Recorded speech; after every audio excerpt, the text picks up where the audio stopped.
नमस्कार दोस्तों। कक्षा 12 के अध्याय 3 विद्युत धारा के महत्वपूर्ण बहुविकल्पिक प्रश्नों में आपका स्वागत है। महत्वपूर्ण बहुविकल्पिक क्वेश्चन में हमने पहला क्वेश्चन लिया है, विद्युत धारा का एसआई पद्धति में मात्रक क्या होता है। विद्युत धारा होती है I बराबर Q/T। तो विद्युत धारा का जो मात्रक होता है एसआई पद्धति में वो होता है एम्पियर। क्वेश्चन नंबर 2 है, प्रतिरोध का एसआई पद्धति में मात्रक क्या होता है। तो प्रतिरोध का एसआई पद्धति में मात्रक होता है ओम। क्वेश्चन नंबर 3 है, किसी चालक की लंबाई दोगुनी करने पर प्रतिरोध व प्रतिरोधकता पर क्या प्रभाव पड़ेगा।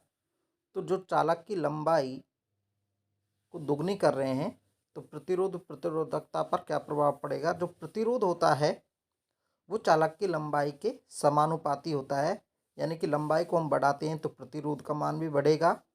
समानुपाती रूप में इसका प्रभाव होता है, जबकि प्रतिरोधकता लंबाई पर परिवर्तन पर निर्भर नहीं करती है।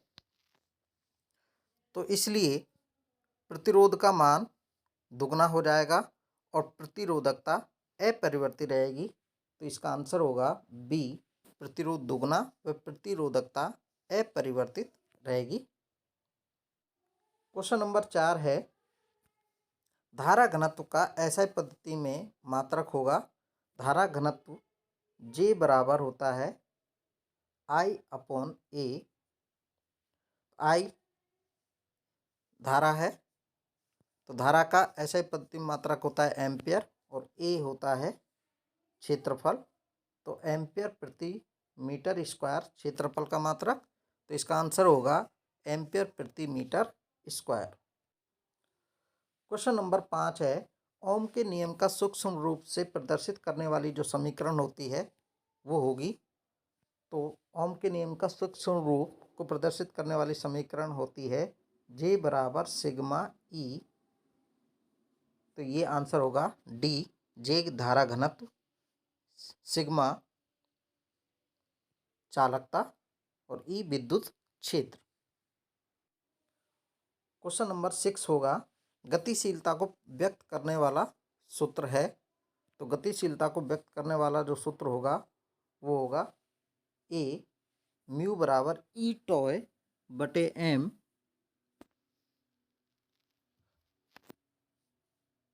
क्योंकि गतिशीलता का होती है जो म्यू बराबर वी डी अनुगमन वेग बटे ई होता है।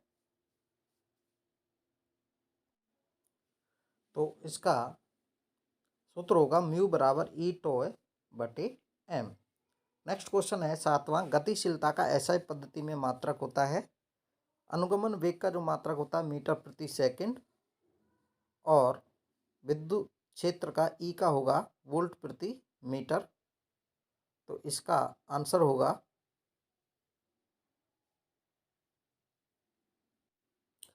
सी, मीटर स्क्वायर प्रति volt into second. Question number 8 है, किसी धातु के धनायनों के साथ इलेक्ट्रॉनों की उत्तरोत्तर संगठनों यानी कि टक्करों के बीच इलेक्ट्रॉनों का विद्युत क्षेत्र की अनुपस्थिति व उपस्थिति में पथ किस प्रकार का होगा। तो धातु के धनायनों के साथ इलेक्ट्रॉन की जो टक्कर होती है, लगातार टक्करों के पश्चात जो इलेक्ट्रॉनों का जो पथ होगा वो विद्युत क्षेत्र की अनुपस्थिति में होता है ऋजुरेखीय यानी कि सरल रेखीय। विद्युत क्षेत्र की अनुपस्थिति में होगा ऋजुरेखीय और विद्युत क्षेत्र की उपस्थिति में होगा वक्रित।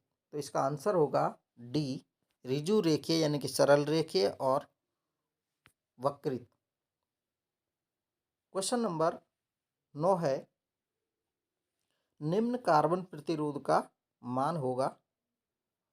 ये हमें वर्ण कोड कार्बन कोड दे रखा है लाल, जिसमें पट्टिकाओं के कलर हैं लाल, पीला, बैंगनी और सुनहरा। ये दो पट्टिकाएं जो होती हैं ये सार्थक अंक को प्रदर्शित करती हैं, सार्थक अंक को प्रदर्शित करती है। तीसरी जो पट्टिका होती है ये दशमलव गुणक को प्रदर्शित करती है, दशमलव गुणक को प्रदर्शित करती है। और चौथी पट्टिका होती है वो स्याहारता यानी कि प्रतिशत शुद्धता, स्याहारता यानी कि प्रतिशत शुद्धता को प्रदर्शित करती है। तो ये स्ट्रिप 1 और 2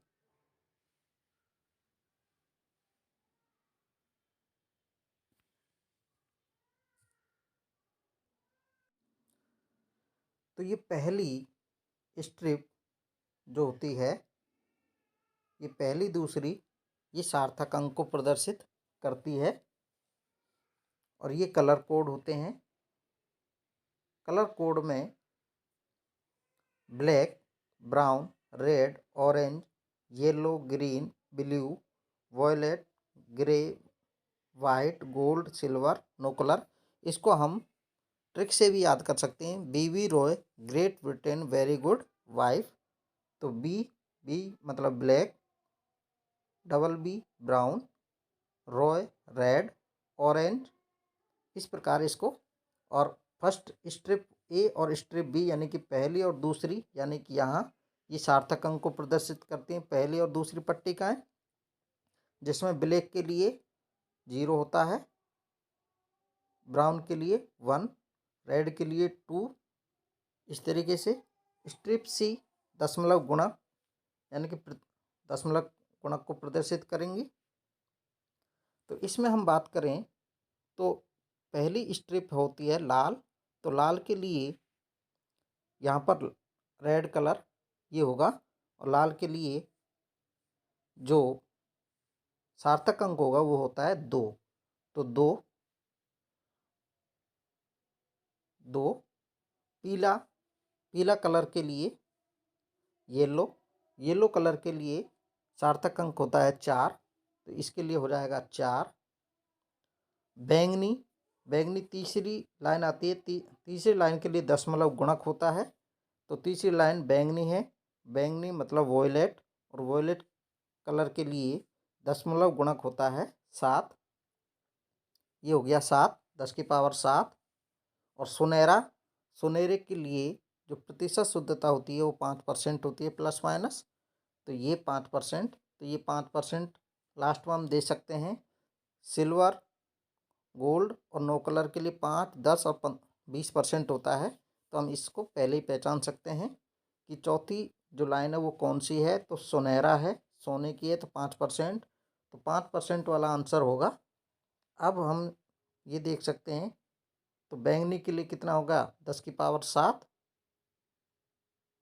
तो हमारा आंसर जो होगा 24 गुणा 10 की पावर 7 प्लस माइनस 5%।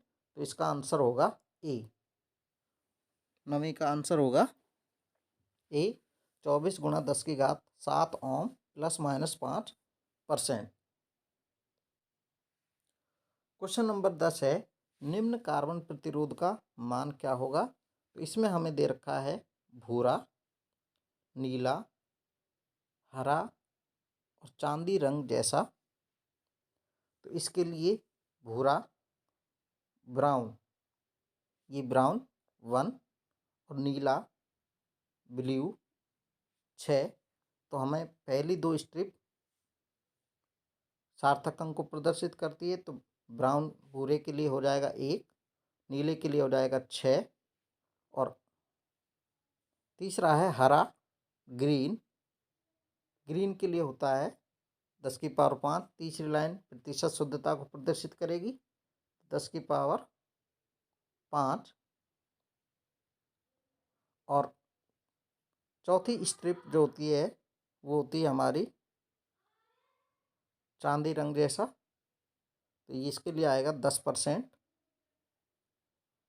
तो इसका आंसर होगा 10% में 16 इंटू 10 की पावर 5 प्लस माइनस 10%। तो इसका आंसर होगा डी।